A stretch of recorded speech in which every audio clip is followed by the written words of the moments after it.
नमस्कार, मैं प्रभात प्रियदर्शी आप सभी का मेरे YouTube चैनल प्रियदर्शी आईएसपी से स्वागत है। आज मैं फिर आप सभी के लिए जनरल साइंस का 5 क्वेश्चन लेकर के आया हूँ। क्वेश्चन देखिए,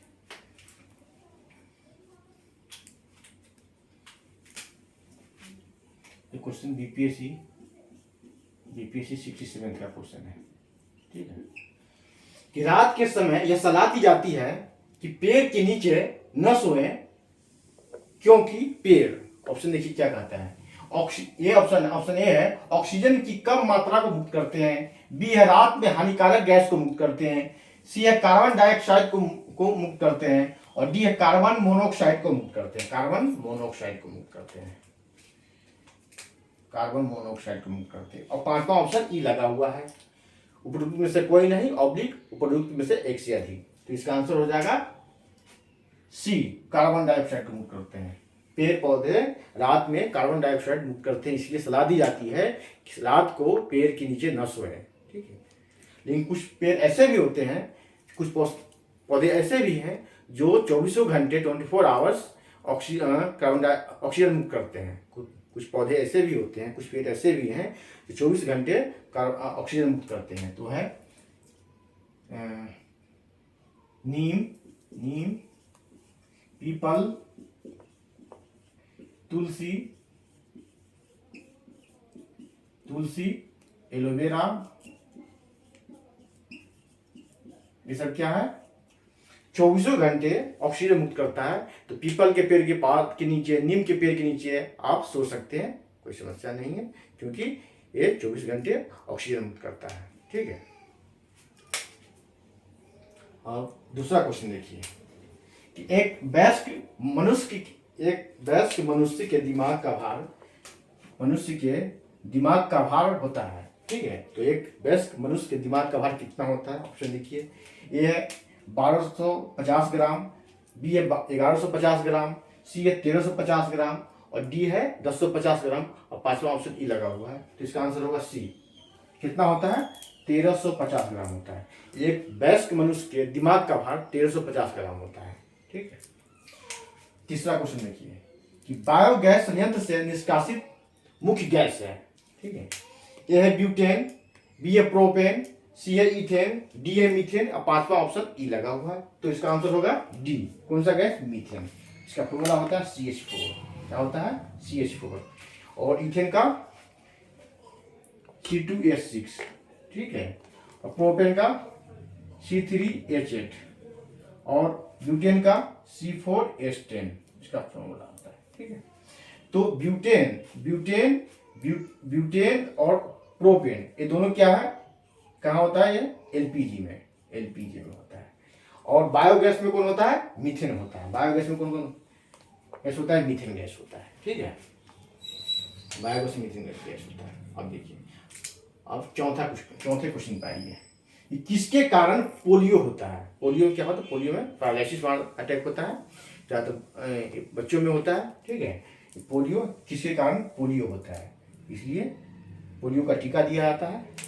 ठीक है, ये देखिए कि ए विषाणु वायरस, बी जीवाणु बैक्टीरिया, सी कवक फंगी और डी है कीट इंसेक्ट और पांचवा ऑप्शन ई लगा हुआ है।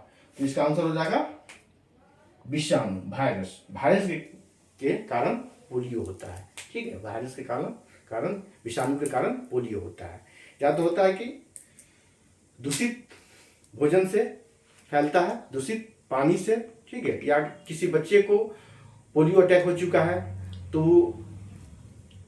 उसका जो मल होता है पानी के साथ बह के कहीं गया और उससे फिर कोई पी लिया, उसके साथ इन्फेक्शन हो गया, तो उससे भी किसी दूसरे बच्चे को पोलियो हो सकता है। ठीक है, तो ये विषाणु के कारण होता है। ये अटैक करता है ब्रेन पे, ब्रेन के बाद मेरुरज्जु, स्पाइनल कोड और नर्वस सिस्टम।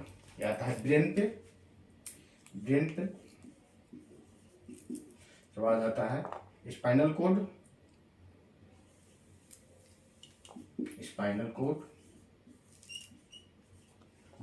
इसको कहते हैं मेरुरज्जु। क्या बोलते हैं इसको हिंदी में? मेरुरज्जु। इसके बाद आता है नर्वस सिस्टम। ठीक है, तंत्रिका तंत्र। तंत्रिका तंत्रिका तंत्र, ठीक है।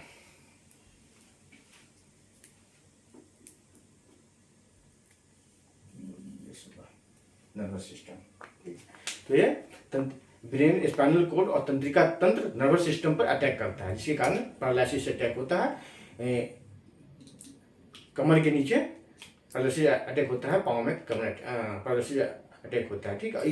ये लाइलाज बीमारी है, पैरालिसिस अटैक होता है जो पोलियो वायरस से ये कभी ठीक नहीं हो सकता है, ठीक है, ये कभी ठीक नहीं हो सकता है। तो देखिए और क्वेश्चन है कि वायरस की खोज किसने की, और मैं लिख रहा हूँ ऊपर कि वायरस की खोज किसने की, इसमें मैं बता रहा हूँ। यहाँ देखिए वायरस की खोज किसने की, वायरस की खोज किसने की, वायरस की खोज किसने की,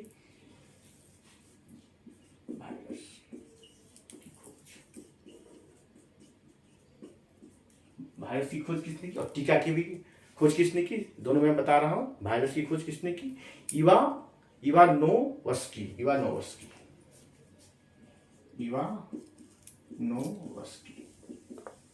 इवानोवस्की नामक वैज्ञानिक ने वायरस की खोज की। तंबाकू में एक रोग होता है मोज़ेक रोग, ठीक है, तंबाकू में एक रोग होता है, तंबाकू के पत्ते पर लगता है मोज़ेक रोग। तो मोज़ेक रोग का वो परीक्षण कर रहा था, पता लगा रहा था, उसी में से वायरस मिला, ठीक है, उसी में से वायरस तो इवानोवस्की, ठीक है, 1892 में। कब? 1892 में इसने वायरस की खोज की। और टीके की खोज किसने की, पोलियो के टीका की खोज किसने की, ये भी क्वेश्चन आता है। पोलियो के टीके की खोज किसने की, जोनास, पोलियो की टीका,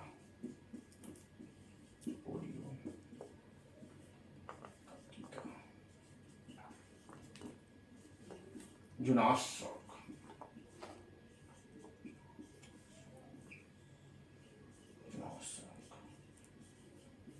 तो पोलियो के टीके की खोज किया जोनास साल्क ने। किसने किया? जोनास साल्क ने किया पोलियो के टीके की खोज।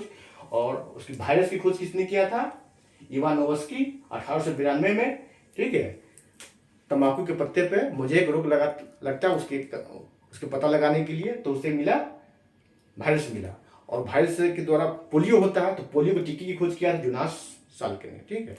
और पोलियो जो होता है, वायरस जो होता है, लिविंग और नॉन लिविंग दोनों स्टेट में रहता है, लिविंग और नॉन लिविंग दोनों स्टेट में रहता है, ठीक है। मृत अवस्था, जीवित अवस्था दोनों में रहता है। जब इसे मीडियम मिल जाता है तो जीवित अवस्था में आता है, अन्यथा ये मृत अवस्था में रहता है, ठीक है। जैसे मीडियम क्या है? ब्लड है, ह्यूमन ब्लड है, ठीक है।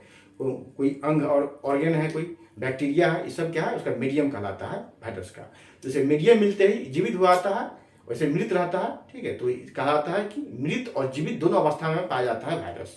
लिविंग और नॉन लिविंग दोनों स्टेट में पाया जाता है वायरस, ठीक है। अब देखिए 5वां क्वेश्चन, निम्न में से कौन सी सदिश राशि है? कौन सी सदिश राशि है? सदिश राशि है मतलब वेक्टर क्वांटिटी में लिख दिया, कौन सी वेक्टर क्वांटिटी है, ठीक है। तो ए है बल, बी वेग, सी विस्थापन और डी आयतन, और 5वां ऑप्शन ई लगा हुआ। तो बल को फोर्स बोलते हैं इसमें, वेग वेलोसिटी, विस्थापन डिस्प्लेसमेंट और आयतन वॉल्यूम, ठीक है। तो कौन क्या है? सदिश राशि है। तो सदिश राशि इसका आंसर होगा ई होगा, एक से अधिक आंसर होगा। इसका आंसर क्या होगा? सदिश क्या है? ये बल भी है, वेग भी है और विस्थापन भी है, ठीक। और ये क्या है? आयतन। ये अदिश राशि है, अदिश कहते हैं स्केलर क्वांटिटी, ठीक है। आयतन क्या है? स्केलर क्वांटिटी है। देखिए नाम क्या है? सदिश, इसमें दिशा और द्रव्यमान दोनों हो, उसको कहा जाता है, जिसमें दिशा और परिणाम दोनों हो, उसको कहा जाता है सदिश। इसमें दिशा और परिणाम दोनों हो, उसे कहा जाता है सदिश। जिसमें direction and magnitude and direction दोनों हो, ठीक है। इसमें देखिए यहां लिख रहा हूं मैं,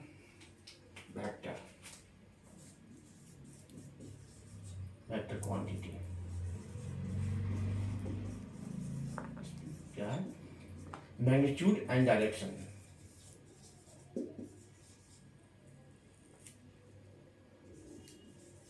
मैग्नीट्यूड एंड डायरेक्शन दोनों दिख रहा है। मैग्नीट्यूड एंड डायरेक्शन दोनों हो, होता है वेक्टर क्वांटिटी। क्या होता है? Vector quantity. और जिसमें सिर्फ मैग्नीट्यूड हो, मतलब परिणाम हो, और दिशा ना हो, होता है स्केलर। अदिश नाम है, अदिश। हिंदी मीडियम वाले समझ सकते हैं कि सदिश और अदिश। क्या? सदिश जिसमें दिशा साथ में हो, अदिश जिसमें दिशा ना हो, ठीक है, वो कहलाता है स्केलर क्वांटिटी। इससे कि और वेक्टर का एग्जांपल लिख लीजिए। एग्जांपल 3 एग्जांपल यही है कि वेग, बल, वेग, विस्थापन, बल, वेग, विस्थापन, संवेग। देखिए, और फिर क्या है कि विस्थापन सदिश राशि है, लेकिन दूरी जो होगा अदिश राशि होगा। दूरी अदिश राशि, दूरी में क्या है? दिशा नहीं होता, परिणाम है लेकिन दिशा नहीं होता। दूरी हो जाएगा अदिश राशि। अदिश राशि का एग्जांपल दे देता हूं कुछ। अदिश राशि का दूरी, चाल, देखिए वेलोसिटी यहाँ सदिश राशि है, लेकिन स्पीड जो होगा, इसको इंग्लिश में चाल बोलते हैं, वो अदिश हो जाएगा, ठीक है। चाल, ताप, आयतन, समय, सब क्या है? सब क्या है? अदिश राशि है। अदिश राशि जिसमें दिशा नहीं हो। देखिए नोट कर लीजिए, अदिश राशि। दूरी, चाल, देखिए विस्थापन सदिश राशि है लेकिन दूरी अदिश राशि है। वेलोसिटी सदिश राशि है लेकिन चाल जो है, चाल जिसको बोलते हैं स्पीड इंग्लिश में, वो क्या है? अदिश राशि है। ताप, तापमान, आयतन और समय क्या है? अदिश राशि है, ठीक है। तो आज इतना ही, फिर अगले वीडियो के साथ आप लोग के समक्ष उपस्थित होऊंगा। आप लोग इसे लाइक करें, सब्सक्राइब करें, बेल आइकन दबाएं, आगे का नोटिफिकेशन मिलता रहे।